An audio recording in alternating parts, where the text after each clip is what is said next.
When I was 6 years old, I had a cat named Buster.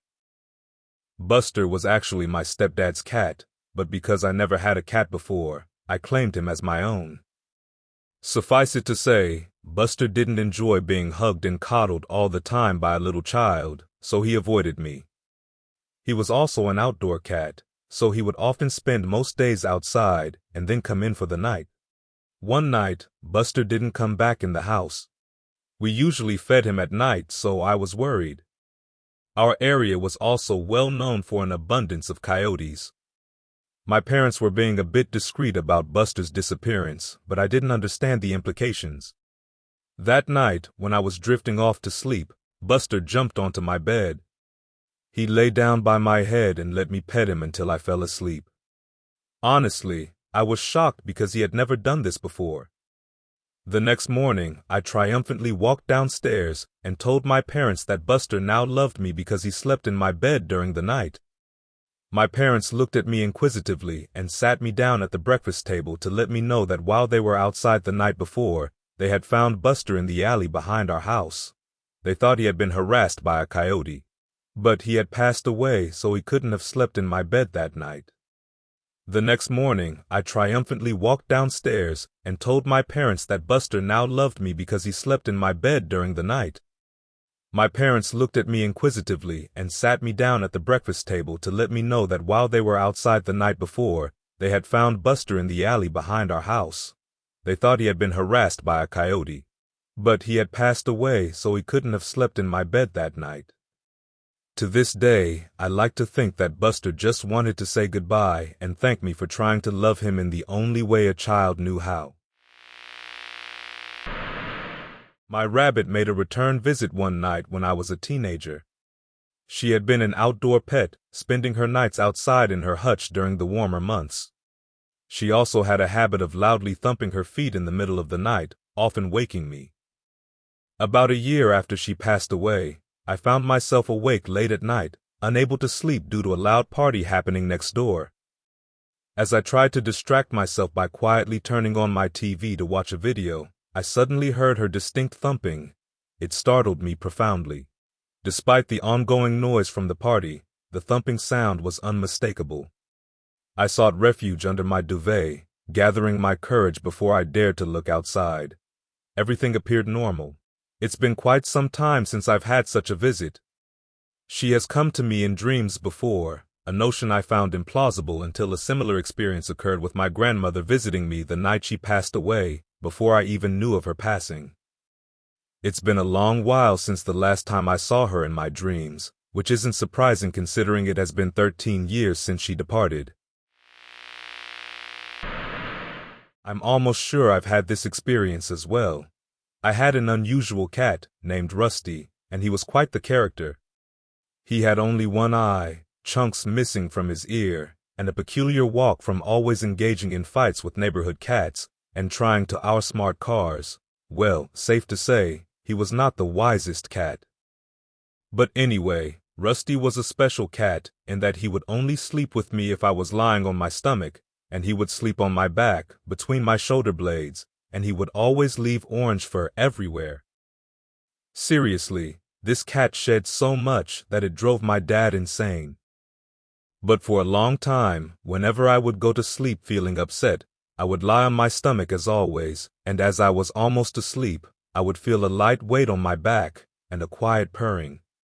Rusty also had a distinctive purr. It sounded unique and incredibly loud, and in the morning I would find orange hair all over my black blanket. So, unless another distinctively loud, orange-shedding cat sneaked into my room when I was sad, I like to think my childhood friend was trying to offer me comfort. It's been nearly a decade since my first cat passed away. Yet, every so often, I catch a fleeting glimpse of him, as if he's just turned the corner or is quietly moving in the periphery of my vision. Logically, I'm well aware he's no longer with us. After all, he would be close to 30 years old today, and I distinctly remember laying him to rest. Nonetheless, there's a part of him that seems to linger, persisting in some intangible way. And, as eerie as it may sound, this sensation brings me a sliver of joy. I was a kid, maybe 6 or 7, when my cat Scout passed away. I found out the news and broke down like any child would after losing the pet he has always admired. I woke up in the middle of the night, looking down at the floor. I have a twin brother. We had a bunk bed. Mine was up top, to see a ghostly orange figure just staring at me. I stared back in disbelief for about 2 minutes before rubbing my eyes and pinching myself to ensure I was awake. I did just that, and it was still just sitting there, watching me. I got scared and buried my face into the pillow, lifted it back up 15 seconds later, and it was gone. That was probably 17 years ago, and I can still perfectly picture what I saw that night. It was very strange, and it was the single event that led to my belief in the paranormal. I had a gray male cat named Smokey a few years back. He was an awesome cat, loved being pet, and would drool excessively if you scratched his chin. Anyway, he would often wander into the bushes and probably ventured off the farm for a week at a time. Interestingly, he would always return on Sunday, so one time, he just didn't return. I felt he was out exploring the countryside but was still out there. Then, after a few months of his absence, I had a dream that felt more real than any dream, where he cuddles up to me and I just petted him for hours. It was so calming that I am convinced that was the day he passed away and he came to say goodbye. My mother shared a similar tale with me.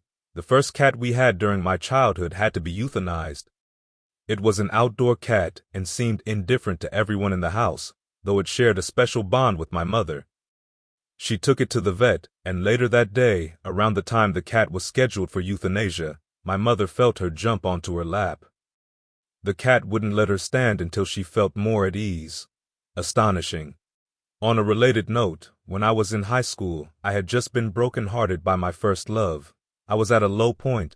I was sitting at the computer, engaging in instant messaging, utterly overwhelmed by sadness, when my mother's cat, whom she disliked and the feeling was mutual, entered the room.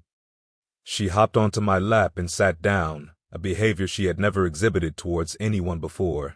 My concerns seemed to melt away instantly. The cat left my lap after about 30 seconds and went on her way.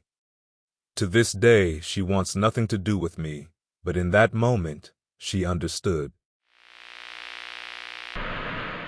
When I had my wisdom teeth removed, I had a bad reaction to the medication and started hallucinating.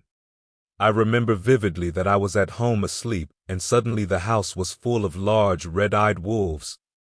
I could feel them moving through the rooms, searching for me.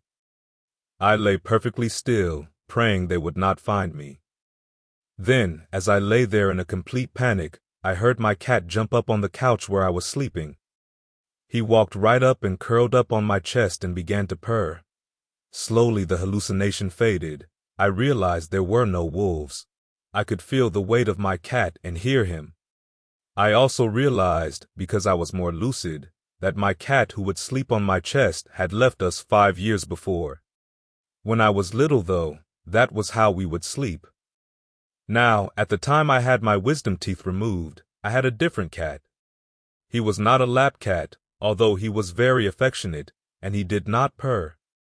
I still don't know if I hallucinated my childhood pet, or if the cat I owned then acted in a way that he never had before and never did after, but either way, it kept those fever nightmares away. For about a month, as I was drifting into sleep, I would feel a cat jump on my bed and start kneading it just like my own cat did. However, when I lifted the covers from my eyes, the kneading would stop and nothing was there. Usually, I would just fall asleep afterward and forget about it. But once, I stayed still when I felt it happening and kept my head under the covers, observing the kneading sensation for about 20 seconds. How could my mind invent that? I would also catch glimpses of a cat in my peripheral vision when I was studying or doing tasks, which I often dismissed since I had a cat I dearly loved and thought I was just remembering him. Interestingly, my beloved cat had a brother who we lost about 5 or 7 years ago. Could it have been him? When I was growing up, my sister had a cat that disliked me, and the feeling was mutual. It was seriously an unpleasant cat. I remember one year for my birthday, I had a sleepover, and that cat clawed both ears of one of my friends while he was sleeping. He woke up screaming, with his ears bleeding. The cat had pretty unique markings, as well as a torn-up ear from a fight it had been in, and also had the most distinctive guttural meow I've ever heard. Anyone in my family could easily identify that cat, based either on sight or sound. So, anyway, when I was probably 15 or 16, my parents left town for about a week to attend a conference and figured I was old enough to stay home alone. My brother and sister were out of the house and in college at this point. So, that was cool. I just got to stay at home, eat whatever I wanted, and stay up late playing video games. Awesome. Anyway, after my parents left, the cat never came back at night for food. I didn't think too much of this, though, because she had done that before, and we were pretty sure another family was sometimes taking her in and feeding her, and she had essentially become a two-family cat. However, on the 4th or 5th day of me staying at home alone, our next-door neighbors knocked on our door, holding a plastic bag. They said that their house had smelled terrible for a few days, so they called someone to check their crawlspace to see if some animal had gotten in there and passed away. They opened the bag and asked me to confirm that it was my sister's cat inside. It was, so I took it from them and went into an empty wooded lot behind our house and buried it. My parents got back a few days later, and I told them that the cat had passed away under the neighbor's house. They brought it over, and I buried it in the empty lot behind our house. Everything seemed normal. Fast forward to Halloween that year, and I'm out with my friends doing typical teenager Halloween shenanigans. I get back pretty late that night and try to sneak in to not disturb my parents as they should have been sleeping. No cell phones at this time, so they couldn't just call me. I walk in the house, and my mom is sitting at the dining room table, looking pretty upset. She says something like, "I know you didn't like that cat, but I didn't think you would lie to us about her passing. She came back tonight." My heart sank with a feeling of dread that I had never felt before. I had buried that cat. It was no longer alive. My mom was very upset with me and didn't want to get into it late at night, so she just sent me to bed and told me that she was sure I'd see the cat again in the morning, since the cat had already gone back outside after getting some food. The cat never came back again, thank goodness. So back in 95 to 97 sort of time, we had this lovely gray cat named John Kelly. Weird name, I know. I didn't choose it. He'd always be around the house or playing in the garden and didn't really stray too far. Then one day, he just vanished. My parents told me he was likely hit by traffic on the road by my house as it was pretty busy. My dad was really sad. He always takes it especially hard when a pet passes away, as he forms a bond with all of them. Time passes, and he gets over it, I guess. Fast forward to the early 2000s, we've moved house, but my dad is still working at the hospital across the road from our old place. Parking at the hospital, as I'm sure you can imagine, is terrible, so he parks a few roads away and walks in, his route taking him down the alley that runs by our old house. He gets to the end of the alley and out pops this long gray-haired cat, comes straight up to my dad and starts nuzzling his leg. Now, my dad is in complete disbelief. This cat has the exact same scars on its nose as John Kelly. As he walks around the corner, the cat hops onto the wall and into a garden being tended by an elderly lady. They start chatting about the cat, and it turns out that he had turned up at their house the day her husband was diagnosed with a serious illness. He sat with the man all day, every day, offering comfort until he passed, then stayed to comfort the wife after we had moved house. I had a dream when my cat was no longer with us.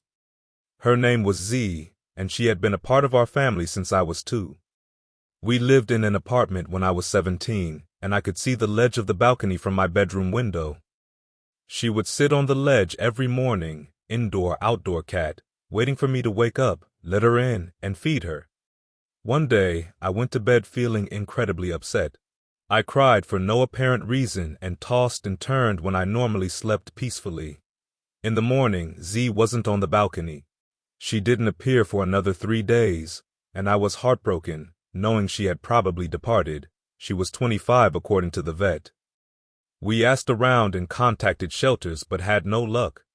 My Z was gone, and it was a struggle. A couple of days later, I had a dream.